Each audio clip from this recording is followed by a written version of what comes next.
Munggo na, tokwa pa. Hindi kaya malumpo na tayo nito? Ang kakainin natin for today ay munggo at nalalagyan natin ng fresh ampalaya. Ganito lang kanipis ang hiwa niya para hindi masyadong mapait. At dumaan na naman si Tokwa. Bumili na naman tayo ng tusok-tusok na tokwa. Bawal sa fishball, bawal sa kikiam, kaya tokwa lang tayo. Munggo na, tokwa pa. Hindi kaya malumpo na tayo nito? Bago natin kainin ito, i-check na muna natin ang baseline ng ating blood sugar.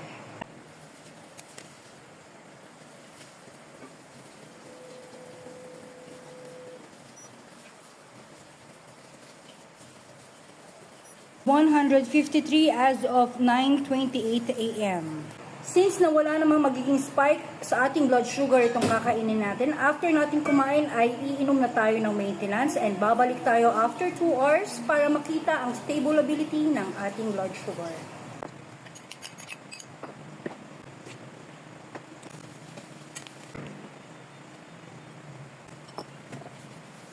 Warm water lang tayo for drinks.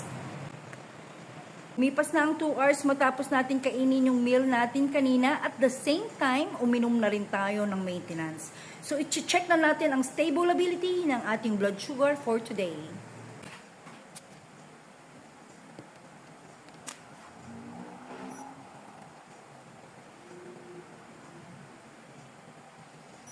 (132 as of 11:43 a.m.) Nakainom na tayo ng maintenance nito. Bumaba na ang ating blood sugar niyan at sigurado bababa pa yan sa mga susunod na oras. Maganda naman ang kinain natin for today, munggo, tokwa at ampalaya.